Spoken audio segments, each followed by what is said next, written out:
Wat is in die boek die verband tussen gemeenskap en grense? Binne die Afrikaner se voornemende ruimtelike kultuur kom daar 'n unieke saak na vore wat baie verskil van die ander ruimtelike kulture. Mens sou dit kon saamvat in die woorde wat tradisioneel daarvoor gebruik is, die ou woord limiete en lyne. Die woord limiet in die woordeskat van die tradisionele ruimtelike kultuur van die Afrikaner word gereserveer om die gemeenskap se grense mee aan te dui. En lyne of bakens word aangetoon om die persoonlike grense aan te dui. In kort kom dit daarop neer dat binne die denke van die tradisionele ruimtelike kultuur van die Afrikaner 'n gemeenskap wel grond mag hê en dat dit begrensd mag wees. Dit beskryf hulle dan met die woorde limiet. Dit is egter anderster as wat ander kulture daarmee werk, in die sin dat daar die toekomende ontplooiende element binne die verbondssiening nog ter sprake is. Ek gaan 'n voorbeeld gee in die wordende staat in Natalia, wat hulle toe Nieuw-Holland sou noem. Die skryf hulle aan die Hollandse koning dat hulle die voorneme het om dan ook die republiek te stig en dat hulle ook toenadering soek met dit wat hulle as tradisioneel hulle basis beskou, die Hollandse staatsbedeling. Maar wanneer hulle na die grense van die gemeenskap verwys, dan kom dit basies daarop neer dat hulle sê, ons sal dit wys wanneer ons daar kom. Nou, aanvanklik klink dit heel naïef as 'n mens dit so sê, of onordelik of ondeurdag. Maar wanneer dit plaas binne die verbondsperspektief, dan verstaan mens hoe hulle dit beskryf. Met ander woorde, in hulle groot onderhandelings, wat ook baie keer verdra, baie keer met onderhandelings of ruilhandel, soms was dit ook met oorlog gepaard, die vredesverdra, word dan die groot limiete vasgestel. Die persoonlike lyne, wanneer iemand nou sy eie plaas of die persoonlike eiendom na vore bring of wil karteer, dan word dit binne hierdie limiete geplaas. So limiete het 'n gesagsaanspraak, dat daar 'n gesagsaanspraak van die gemeenskap is en dat die lyne en die bakens die persoonlike grense mee aantoon. Nou die vraag is, wat is nou die relevantie vir ons vandag? In die gesprek tussen die 3de en die 4de Afrikaner is hierdie 'n baie belangrike punt om uit te lig. Die 3de Afrikaner opereer met die gedagte dat die RSA grense, soos wat in 1910 getrek is en in 1994 weer in die nuwe republiekfase, Suid-Afrikaanse Republiek, gevestig is of herbevestig is, dat dit hulle land is, hulle limiet is. En dat hulle dan met persoonlike eiendomsreg hulle eie kaart- en transportaktes registreer soos wat hulle besighede of hulle woonedene of hulle plase koop.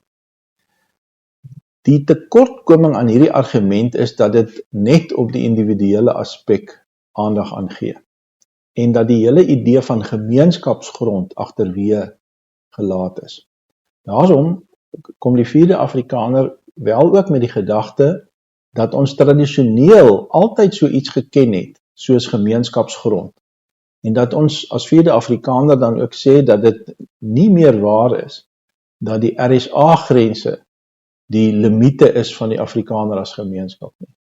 Nou dit is kontroversieel en dit bring ook natuurlik die hele debat tussen 'n staatsburgerskap en 'n gemeenskapsburgerskap na vore. 'n Staatsburgerskap redeneer dat die RSA, die staat se limiete, ook dan die gemeenskap se limiete kan wees. Dit is 'n denkfout. En dit kom basies daarop neer dat die gemeenskap dan sukkel om gemeenskapsgrond binne daardie staatsruimte te plaas en dat daar dan ervaar word dat daar dan ook teenoor baie Afrikaners as staatsburgers op kulturele gronde gediskrimineer word. Die hele idee dat daar 'n spanning is tussen ruimte en plek. Die 4de Afrikaner wil hierdie saak aanpak deur te sê dat ons histories moet erken dat die Afrikaners wel limite en lyne geken het. Met ander woorde dat die persoonlike en die kollektiewe wel in balans was met mekaar. En dat die gemeenskap se grense 'n gesagsaanduiding was onder 'n verkose owerheid. En as mens daardie republikeinse lyn verder bedink, dan kom dit daarop neer dat 'n gemeenskap nie net grond mag hê nie, of 'n volk grond mag hê nie, maar dat dit ook kan verstaan word inderdaad as 'n geskenk binne die verbond van God, wanneer mense op 'n gelowige manier ook met hierdie saak omgaan. Gemeenskapsgrond is egter nie die kollektiewe somtotaal van individuele eiendomsreg nie. Ons het tans in die derde Afrikaner gesprek baie uitdagings en ook selfs krisisse rondom grondonteening sonder vergoeding en grondvergrype.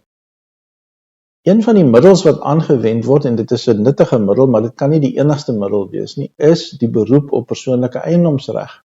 Persoonlike eiendomsreg gaan egter nie die golf van sosialisme weerstaan, soos wat dit tans ontplooi nie. Daar kort 'n sterker en 'n kragtiger argument daarmee saam. En die idee van gemeenskapsgrond as erfreg, as erfenis, as erfgrond met ander woorde, kan baie kragtiger wees om dit aan te spreek. Die naaste ekwivalent wat ons tans het, en dit is ook 'n historiese ekwivalent tussen die Afrikaners of die boere en die Zulus, is die Nkonyama Trust, wat tans onder die Zulu Koningshuis val, en dat die Zulus in daardie sin, alhoewel hulle 'n ander ruimtelike kultuur het as die Afrikaners, wel dit in gemeen het, of dit ten minste voorstaan, dat daar so iets is soos gemeenskapsgrond. Jy kan vir die Zulus vra waar is hulle grond, en hulle kan redelik vir jou dit aandui. Ongelukkig is dit nie waar vir die derde Afrikaner nie. As jy vir die Afrikaner tans vra waar is jou grond, dan word staatsburgerlik verwys na die RSA-grense, en dit is 'n denkfout. Die vierde Afrikaner kom en sê, daar is so iets soos gemeenskapsgrond, wat belyn kan word binne persoonlike eiendomsreg, maar dit moet ook gesien word binne die verbondskader van die skrif, dat 'n gemeenskap grond mag besit, wat ook na die nageslag toe oorgedra kan en moet word. Die limite idee van die vorige geslagte. Om dit te bewerk is daar twee belangrike voorvereistes. Die een is die republikeinse aanwys van 'n eie owerheid wat verantwoordbaar is aan die gemeenskap, en dit bedoel nie in die sin van die liberale kontrakdemokrasie soos wat die Suid-Afrikanisme ken nie, maar die volksverteenwoordigers, met ander woorde dat Afrikaners self 'n owerheid aanwys op 'n bepaalde stuk grond. Dis die een voorwaarde, en die tweede voorwaarde is eie arbeid, met ander woorde die bewoning van gemeenskapsgrond en die bewerking van gemeenskapsgrond moet in verband met mekaar wees. Die tradisionele siening van die ruimtelike kultuur, die voornemende ruimtelike kultuur van die Afrikaner, is 'n kragtige middel om die huidige grondkrisis en die komende grondvergrype en grondonteiening sonder vergoeding teen te werk. Dit kan teëgewerk word en dit moet teëgewerk word met 'n morele hoëgrondargument en nie net op 'n praktiese individuele privaat eiendomsreg argument nie. Dit is te min en dit gaan die boot vol water maak en die vrag gaan nie die lading dra nie.